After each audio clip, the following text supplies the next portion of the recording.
സാഗറിന് ഞാൻ ഈ എഴുത്തെഴുതുന്നത് പേടിച്ചു വിറച്ചുകൊണ്ടാണ്. ഇവിടെയുള്ളവർ ഓരോന്ന് പറയുന്നു. സാഗറും ശേഖരൻകുട്ടിയും തെറ്റിയെന്നും ഭയങ്കര വഴക്കാണെന്നും അയാൾ സാഗറിനെ ഉപദ്രവിക്കുന്നും മറ്റും. സാഗറിനെ അയാൾ... എനിക്കിവിടെ ഒരു മനസമാധാനവും ഇല്ല. രാത്രി ഉറങ്ങാനേ കഴിയുന്നില്ല. എനിക്ക് സാഗറിനെ ഒന്ന് കാണണമെന്ന് തോന്നി. അതുകൊണ്ടാ എഴുത്തു കൊടുത്തയച്ചത്. കണ്ടില്ലേ, ഇപ്പൊ മനസമാധാനമായില്ലേ? ആദ്യമായിട്ടാ എന്റെ കാമുകി എനിക്കൊരു കത്തെഴുതുന്നത്. പക്ഷേ ഉള്ളടക്കം മോശമായി പോയി. അല്ല, ഇങ്ങനെയാണോ ഒരു കാമുകി കത്തെഴുതുന്നത് എന്ന് ചോദിച്ചു പോയതാ. ജ്യോതി, നീ എന്തിനാ അവരും പറയുന്ന കേട്ട് വിഷമിക്കുന്നത്? നീ വിചാരിക്കുന്ന തരത്തിലൊന്നും സംഭവിച്ചിട്ടില്ല, ഒന്നും സംഭവിക്കാനും പോകുന്നില്ല. ഞാനും ശേഖരൻകുട്ടിയും തമ്മിൽ തെറ്റിയിട്ടൊന്നുമില്ല. ഞങ്ങൾ തമ്മിൽ ചെറിയൊരു അഭിപ്രായ വ്യത്യാസം, പങ്കുവെച്ചോടെ നിർത്തി. പിന്നെ എനിക്ക് ഈ തൊഴിൽ തുടർന്നു കൊണ്ടുപോകാൻ യാതൊരു താല്പര്യവുമില്ല. ജ്യോതിയെ ഞാൻ വിവാഹം ചെയ്യുമ്പോൾ എനിക്ക് ഈ തൊഴിലുമായി യാതൊരു ബന്ധവും ഉണ്ടാവരുത്. അതുകൂടി കണ്ടുകൊണ്ടാണ് ഞാൻ ശേഖരൻകുട്ടിയുമായി പിരിഞ്ഞത്. എന്താ, സമാധാനമായില്ലേ? ദൈവമേ, ഏതായാലും ഇപ്രാവശ്യം ഞാൻ രക്ഷപ്പെട്ടു. ആദ്യമായി എന്റെ കാമുകിയുടെ മുഖത്ത് വിരഹവേദനയില്ല, കണ്ണുനീരില്ല, കരച്ചിലില്ല. ഞാൻ വട്ടെ.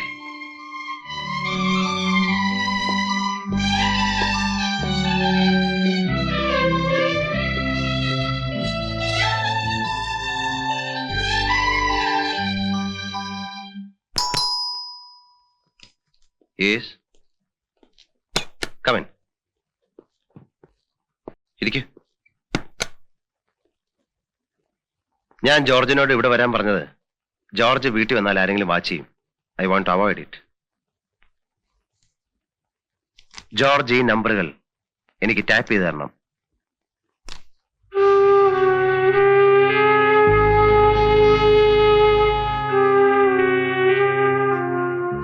ഇതിൽ CM-ന്റെ റെസിഡൻസ് നമ്പർ ഉണ്ടല്ലോ. ഉണ്ട്. ശേഖരൻകുട്ടി അവിടെയാണ് താമസിക്കുന്നത്. CM-ന്റെ പൊളിറ്റിക്സിലോ പേഴ്സണൽ കാര്യങ്ങളിലോ എനിക്ക് താല്പര്യമില്ല. ശേഖരൻകുട്ടിയുടെ ബിസിനസ്സിലും എനിക്ക് താല്പര്യമില്ല. എനിക്കെതിരായി എന്തെങ്കിലും നീക്കം ഉണ്ടായാൽ എനിക്കത് അറിയണം, അത്രേ ഉള്ളൂ. എന്താ, ജോർജിന് ബുദ്ധിമുട്ടുണ്ടോ? ഇതിനു മുമ്പും ചെയ്തിട്ടുള്ളതല്ലേ?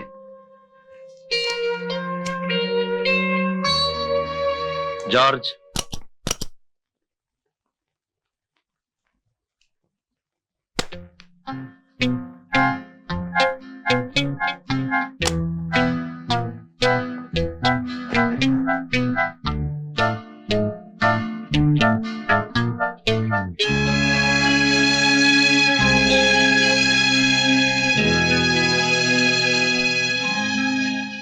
ജോർജിന് അത്ര ബുദ്ധിമുട്ടാണെങ്കിൽ വേണ്ട.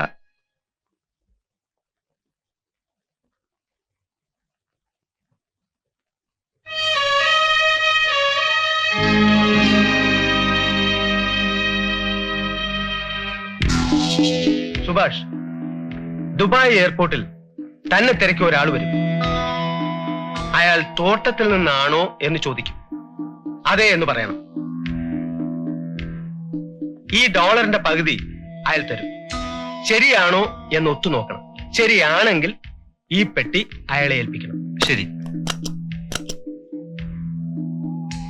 അഥവാ എന്തെങ്കിലും കാരണവശാൽ കസ്റ്റംസുകാർ പിടിച്ചാൽ എന്താണ് പറയേണ്ടതെന്ന് അറിയാമല്ലോ?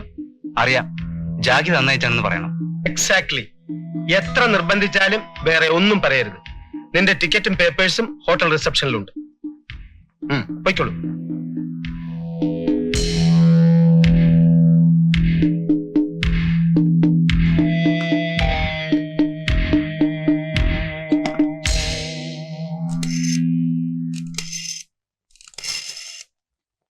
സ്പെഷ്യൽ ബ്രാഞ്ച് നാർക്കോട്ടിക് സ്ക്വാഡ് ചെയ്യാണോ? സർ, ഒരു ഇൻഫർമേഷൻ ഉണ്ട്. നാളത്തെ ദുബായ് ഫ്ലൈറ്റിൽ പോകുന്ന സുഭാഷ് എന്ന ചെറുപ്പക്കാരന്റെ കൈവശമുള്ള ഡിപ്ലോമാറ്റ് പെട്ടിയിൽ ഹാഷിഷ് കടത്തുന്നുണ്ട്. അതെ, ചെറുപ്പക്കാരൻ, ഇരുനിറം. സോറി, അത് പറയില്ല. സാറിന് സൗകര്യം ഉണ്ടെ പിടിച്ചാൽ മതി.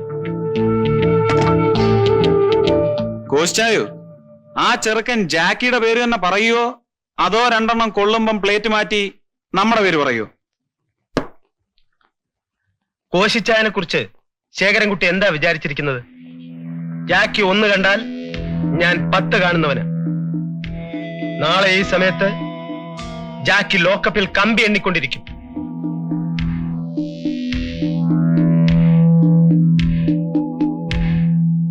ఈ అచ్చాయ നമുക്കിട്ട് പണിയുമോ? 7 സംവത്സരാലു കാരാഗ്രഹം പറ്റണ്ടി. മനസ്സിലായില്ലേ? 7 വർഷം ജയിലിൽ തള്ളും. പോടു, ഞാൻ പറയാനുള്ള പറഞ്ഞു. నేను చెప్పినట్టే. 2 കാളുണ്ടായിരുന്നു. വിളിച്ചത് 2 ഒരാൾ തന്നെ. ഒന്ന് ഹോട്ടൽ ബ്രോഡ്വേയിലേക്ക്, 41 മിസ്റ്റർ സുഭാഷ്.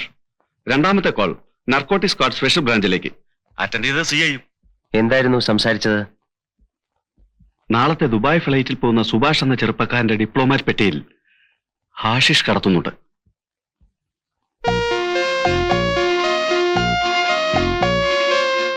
കോശി തന്നെ സാധനം കൊടുത്തയച്ചിട്ട് അയാൾ തന്നെ ആ ഇൻഫർമേഷൻ പോലീസിന് പാസ് ചെയ്യുന്നു.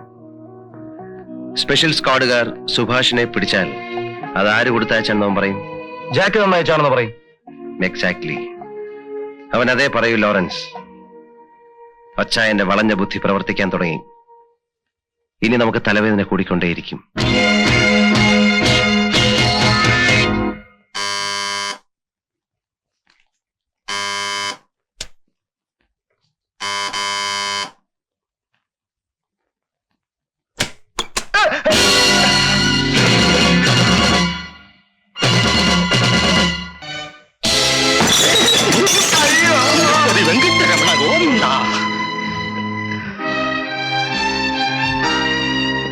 നായിന്റെ മോനെ, ലോകത്തിലെ ഏറ്റവും വൃത്തികെട്ട ക്രിമിനൽ പോലും ഇത്രയും തരം താഴ്ന്ന പ്രവൃത്തി ചെയ്യില്ല.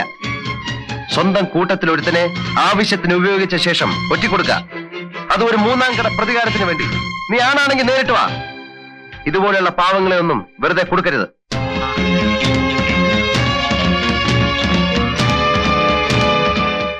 ശേരൻകുട്ടി, നീ ഒന്നുറപ്പിച്ചോ, നീ ഈ നസ്രാണിയെ കണ്ട ദിവസം മുതൽ നിന്റെ അന്ത്യം ആരംഭിച്ചു കഴിഞ്ഞു.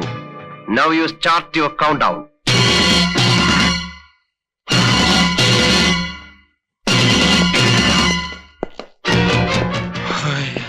കോശിച്ചായോ, ഞാൻ ചോദിച്ചല്ലേ ഇത് വേണോന്ന്. ഇപ്പൊ എന്തായി? 5-8 കൊല്ലം അവൻ എന്റെ മേളിലായിരുന്നു. അവന്റെ ബുദ്ധി എനിക്കറിയാം. നമ്മൾ ഇവിടെ ആലോചിക്കുമ്പോൾ അവൻ അത് അവിടെ പ്രവർത്തിച്ചിരിക്കും. അതാ ജാക്കി. 200 ഇരട്ടി ലാഭം കിട്ടുമല്ലോ എന്ന് ഓർത്താ അവനെ ഞാൻ പിണക്കിയത്. എക്സാക്ട്ലി. നീരു ഒക്കെ ഇനി അവന്റെ കാര്യം ഞാൻ നോക്കിക്കോളാം. ശേഖരൻകുട്ടി, ഞാൻ അന്നേ പറഞ്ഞതാ ഈ അച്ചായനുമായി ഐക്യമുന്നണി വേണ്ട, നഷ്ടമേ ഉണ്ടാവൂന്നും കയ്യിലുള്ളതും കൂടി പോവൂന്ന്. മനക്ക് നഷ്ടവുച്ചുന്തി തെളിസ. നിന്റെ തെളിസ. ഞാൻ പറഞ്ഞതിന് എന്നെ അടിക്കണ്ട. അച്ചായനോടുള്ള ദേഷ്യം തീർക്കണമെങ്കിൽ എന്നെ അടിച്ചു. ഉം